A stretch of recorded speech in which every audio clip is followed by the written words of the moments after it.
მადლობინდა რომ ბრძანით და მომეცით საშუალება თქვენი საშუალებით საზოგადოებას გავაცნოთ თურქულ-აფხაზური ურთიერთობები. თურქულ-აფხაზურ ურთიერთობებს მოკლედ შევეხების სავაჭრო ურთიერთობას, თურქეთის პოლიტიკას აფხაზეთის აღიარებასთან მიმართებაში და ოფიციალურ თურქეთის პოზიცია ამ პოლიტიკაში. მას შემდეგ რაც აფხაზეთი რუსეთმა, ნიკარაგუამ, ვანუატუმ, ტუვალუმ და ნაურუმ აღიარეს ოფიციალურად, არაოფიციალურად, მაგრამ ფაქტობრივად თურქეთმაც უკვე აღიარა აფხაზეთი. ეს გამომდინარეობს მისი აფხაზეთთან ურთიერთობებიდან გამომდინარე. სავაჭრო ურთიერთობებით რო დავიწყოთ, 12 თებერვალს აფხაზეთის საგარეო საქმეთა მინისტრის მოადგილე დელეგაციასთან ერთად იმყოფებოდა თურქეთის ქალაქ საქარიაში, სადაც მან ოფიციალური შეხვედრები გამართა საქარიის დეპუტატთან და ასევე იყოფებოდნენ ოფიციალური შეხვედრით გამგეობაში და მერიაში. ამ შეხვედრისას მხარემა განიხილეს ორმხრივი ურთიერთობები, ამ ორმხრივი ურთიერთობებისას შეეხნენ 2012 წლის სავაჭრო ბრუნვას, რომელიც შემდეგნაირად განისაზღვრა 200 მილიონიანი სავაჭრო ბრუნვა გააჩნია თურქეთს აფხაზეთთან. დელეგაციამ ასევე აღნიშნა, რომ აფხაზეთი ინვესტიციებისთვის ღია სახელმწიფო არის და იგი ელოდება ინვესტორებს, ხოლო მსხვილ ინვესტორებს სახელმწიფო გარკვეულწილად დახმარებასაც კი უწევს. ამ ვიზიტის ფარგლებში აფხაზური დელეგაცია ასევე ეწვია საქარიის სავაჭრო პალატას. ამ სავაჭრო პალატის თავმჯდომარემ მაჰმუდ ქოქსალმა აფხაზებს პირობა მისცა, რომ ის უახლოეს მომავალში აფხაზეთს ბიზნესმენთან დელეგაციით ეწვევოდა. ზემოხსენებულ ვიზიტის შემდეგ 14 თებერვალს საქართველოს მხრიდან მოჰყვა ჩავიდა თურქეთში საკმაოდ ფართომასშტაბიანი დელეგაცია. გაიმართა როგორც ორმხრივი შეხვედრები, ასევე დელეგაციათა შორის შეხვედრები, მაგრამ არც ერთმა მხარემ ამ საკითხზე არაფერი არ განაცხადა, არც საქართველოს არანაირი პრეტენზია არ გამოუთქვია ამასთან დაკავშირებით და არც თურქულმა მხარემ არაფერი არ თქვა. ამასთან ერთად აღსანიშნავია ის, რომ 2012 წლის საქართველო-თურქეთის სავაჭრო ურთიერთობა განისაზღვრა 1 მილიარდ 400 მილიონით, ხოლო აფხაზეთთან ურთიერთობა არის 200 მილიონი. ასევე გასათვალისწინებელია ის ფაქტი, რომ 1 მილიარდ 400 მილიონში ასევე შედის თურქეთიდან სომხეთის მიმართულებით გამოვალი ტვირთები, რომელიც რეექსპორტის სახით გადის საქართველოდან თურქეთში, სომხეთში, იქიდან გამომდინარე, რომ თურქეთს და სომხეთს დიპლომატიური ურთიერთობები არ გააჩნიათ. რაც შეეხება აღიარების პოლიტიკას, თურქეთში უკვე რამოდენიმე წელი არის სხვადასხვა სახელმწიფო თუ კერძო სტრუქტურებით აფხაზეთს ოფიციალური ან დამოუკიდებელი სტატუსით იწვევენ. უკანასკნელი შემთხვევები, მაგალითად, თურქეთში 1979 წლიდან ყოველი 23 აპრილს აღნიშნება ბავშვთა საერთაშორისო ფესტივალი. ამ საერთაშორისო ფესტივალზე აფხაზეთი მიწვეული იქნა როგორც დამოუკიდებელი სახელმწიფო, რასაც ჩვენი მხრიდან, ჩვენი ორგანიზაციის მხრიდან მოყვა საპროტესტო წერილი. შესაბამისად, თურქეთის საზოგადოებრივი ამ ფესტივალს თურქული საზოგადოებრივი მაუწყებელი უკეთებს ორგანიზებას. ჩვენი წერილის საფუძველზე ჯერ აფხაზეთის სტატუსი შეიცვალა როგორც აფხაზეთის ავტონომიური რესპუბლიკა საქართველო, ხოლო ერთი დღის შემდეგ საერთოდ ამოიღეს აფხაზეთი ამ ღონისძიებიდან. ამ მოვლენების საინტერესო ფაქტი არის ის, რომ თურქეთში აფხაზურმა დიასპორამ ეს თურქული საზოგადოებრივი მაუწყებელი გააფრთხილა, რომ საქართველოს მხრიდან შეიძლება ამას მოჰყოლოდა დიპლომატიური კრიზისი, რაზეც თურქულმა საზოგადოებრივმა მაუწყებელმა მყარი გარანტიები მისცა, რომ რაც არ უნდა მოხდეს, აფხაზეთი მიიღებს დამოუკიდებელი რესპუბლიკის სტატუსით ამ ფესტივალში მონაწილეობას. ზემოხსენებული მოვლენებიდან ერთი კვირაც არ იყო გასული, რომ მოჰყვა მეორე პრობლემა. აქ უკვე ტარდებოდა მოსწავლეთა მე-6 საერთაშორისო შეხვედრა. აქ აფხაზეთთან ერთად უკვე ახალციხეც დამოუკიდებელ რესპუბლიკად იქნა წარმოდგენილი. ახალციხესთან დაკავშირებით თურქული მიდგომა, ანუ თურქულად ახალციხე აღისკა არის და თურქ მესხებთან დაკავშირებით თურქეთში ძალიან ცუდი ინფორმაცია ვრცელდება საქართველოს მიმართებაში. აქედან ამასაც ანალოგიურად ჩვენი პროტესტი მოჰყვა, რაც იქაური ქართველების დახმარებით ესეც აღმოფრქვილი იყო. ეს ორივე ფაქტი ჩვენი მხრიდან შევატყობინეთ ჩვენ საგარეო საქმეთა სამინისტროს, მაგრამ საქართველოს საგარეო საქმეთა სამინისტროსგან ჯერაც არ მიგვიღია არანაირი პასუხი ამის შესახებ, თუ რა რეაგირება მოხდა მათი მხრიდან.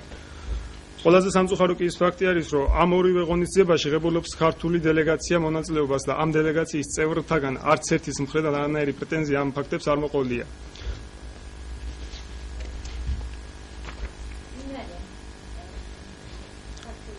ქართული მხრიდან, ანუ ბავშვთა საერთაშორისო ფესტივალზე მიწვეული არიან 14 წლამდე მოზარდები, რომელსაც უნდა გაჰყვეს ორი მოზრდილი პედაგოგი.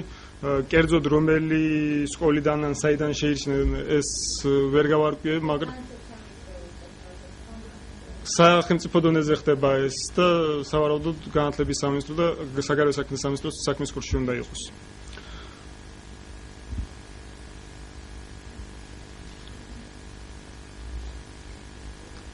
უნივერსიტეტების შეხვედრაზე კიდე იქაური ქართველი სტუდენტები იღებულობენ მონაწილეობას, მაგრამ ჩემთვის ცნობილი ინფორმაციისთვის იქაური ჩვენი სტუდენტები სამწუხაროდ საქართველოსთვის ძალიან ცუდი ფორმით აცნობენ საქართველოს, ასე ვთქვათ, სტუმრებს, ანუ ცუდი გაგებით აიხსნა საქართველოს სიტუაციები.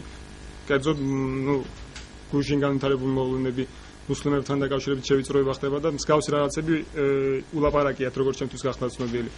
რაც არც თუ ისე სახარბიელო მდგომარეობაში არ გვაყენებს ჩვენ. რაც შეეხება ოფიციალურ თურქეთის საკითხთან მიდგომაში, საინტერესოა ეს ყველაფერი შემთხვევით ხდება არც ოდნის გულზე თუ მიზანმიმართული შეცდომები არის ეს ყველაფერი. თურქეთის ოფიციალურ სტრუქტურებს როგორც კი შანსი ეძლევათ, ყოველთვის ხმამაღლად აცხადებენ, რომ საქართველოს ტერიტორიულ მთლიანობას მხარს უჭერენ.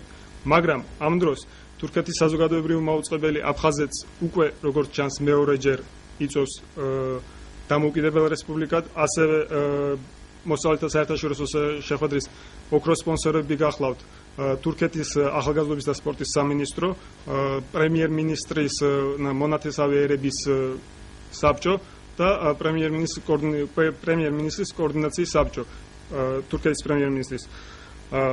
ამ ყველაფერთან ერთად საინტერესო ისიც არის, რომ თურქეთი უერთდება საქართველოს მიერ გამოცხადებულ ემბარგოს აფხაზეთთან მიმართებაში, მაგრამ ეს მათ პრობლემას არ უქმნის, აფხაზეთთან 200 მილიონიანი სავაჭრო ურთიერთობა ჰქონდეთ.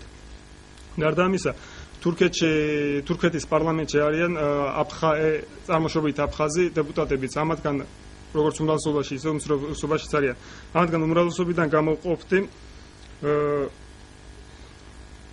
საით აჩვას, რომელიც თუ აფხაზეთში ხშირად არის ვიზიტად და სხვადასხვა სახის შეხვედრებს ახორციელებს სეპარატისტულ რეჟიმთან. ასევე ოპოზიციის მხრიდანაც არის ესეთი დეპუტატი ენგინ ოსკოჩი, რომელიც დღეს ჩვენი დროით 4 საათზე თურქეთის პარლამენტში აფხაზეთთან დაკავშირებით სიტყვით უნდა გამოვიდეს და პარლამენტის უნდა მიმართოს. სავარაუდოდ, აღიარების პოლიტიკის შესახებ იქნება ეს ყველაფერი განხილული. ამ ფაქტების შეფასების შედეგად ვიღებთ შემდეგ რეალობას. რუსეთი ოკუპანტი ქვეყანაა, რომელიც მიზნები ყველამ ვიცით და ასე თუ ისე მაქსიმალურად ვცდილობთ, რომ მისი ეს მიზნები არ გავატაროთ საქართველოში, მაგრამ მეგობრად მოჩვენებული თურქეთი ჩვენ ზურგს უკან ძალიან ცუდ თამაშს თამაშობს. ამასთან ერთად აფხაზეთი მაქსიმალურად ცდილობს აფხაზეთში თავისი დემოგრაფიული მდგომარეობა გაუმჯობესოს და უმცირესობიდან გარკვეულწილად უმრავლესობაში მოხდეს. ამ მიმართულებით აფხაზეთს შემუშავებული აქვს პოლიტიკა. ეს პოლიტიკა გახლავთ ის, რომ სოფლიოს მასშტაბით მცხოვრები აფხაზებს ეპატიჟება აფხაზეთში, ვისაც მერე ქართველებისგან დაცლილ სოფლებში და სახლებში ასახლებს. ამ პოლიტიკის პროგრამით თურქეთიდან უკვე 50 ოჯახი არის გადასახლებული და ჩასახლებული არის აფხაზეთში. უახლოეს მომავალში სირიიდან 159 ადამიანი კიდევ უნდა იქნას გადასახლებული და უნდა ჩასახლდნენ გულირიფშის რაიონში. ამასთან ერთად ჩვენ ყველამ კარგად ვიცით, რომ აფხაზეთში რუსეთმა დაიწყო პასპორტიზაციის პოლიტიკა, მაგრამ აი ამ პოლიტიკის მიხედვით და თურქეთის მიდგომის შესაბამისად აფხაზეთში უკვე ჩნდება თურქული პასპორტებიც. იქიდან გამომდინარე, რომ აფხაზეთში დაბრუნებული თურქეთის მოქალაქე თავის მოქალაქეობას არ ტოვებს. როგორც ყველასთვის ცნობილია, აფხაზეთი დაინტერესებული არის როგორც რუსეთი, ისე თურქეთის და თურქეთი ამ შემთხვევაში საქართველოს ინტერესების უგულებელყოფით თავის ინტერესების გატარებას ცდილობს.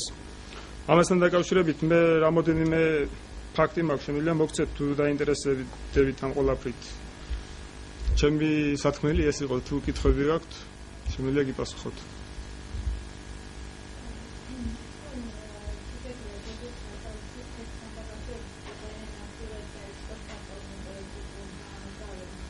დიახ.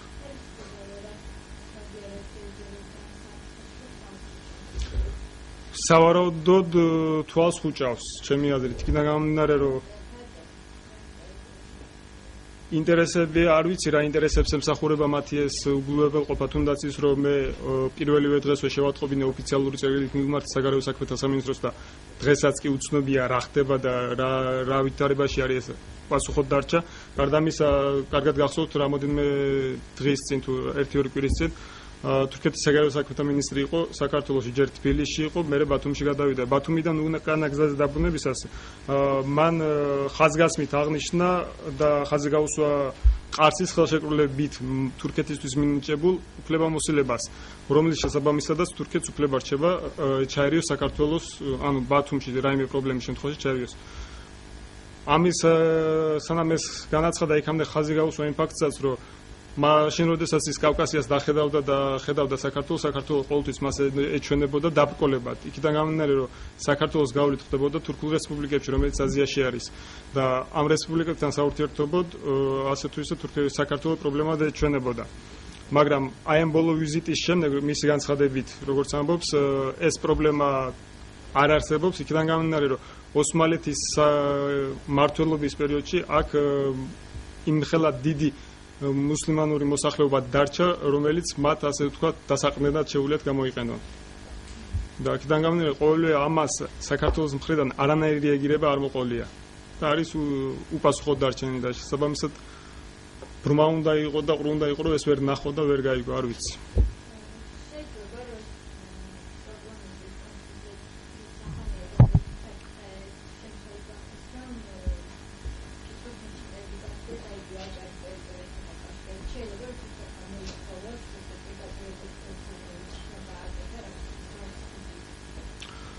არ არის გამორიცხული, იქიდან გამომდინარე, რომ თუ გავითვალისწინებთ 2004 წლის აჭარაში განვითარებულ ვარდებულის რევოლუციის გაგრძელებას, როგორც ცნობილი არის, მაგ პერიოდში საქართველოსთან შეუთანხმებლად თურქეთის რესპუბლიკამ პარლამენტიდან 5 დეპუტატი გამოაგზავნა საქართველოსთან შეუთანხმებლად. შესაბამისად ის, ანუ თურქეთს იმ პერიოდში სრულად ეძლეოდა უფლება და საშუალება ჩარეოდა აჭარის ავტონომიურ რესპუბლიკაში, მაგრამ გარკვეულწილად რატომღაც თავი შეიკავა აქედან. სამაგიეროდ გამოუშვა 5 დეპუტატი თავის წარმომადგენელი რეგიონში. ბოლო პერიოდში განვითარებული მოვლენებიც, აი თუნდაც თურქეთის რესპუბლიკის მხრიდან ესეთი კაცრი ტონით მეჩეთის აშენების მოთხოვნა და ეს ყოველივე და მისი საგარეო საქმეთა მინისტრის ეს განცხადება გარკვეულწილად მიგვანიშნებს იმაზე, რომ თურქეთმა შეიძლება რაღაც გარკვეულ მომენტებში მოითხოვოს ესეთი უფლება.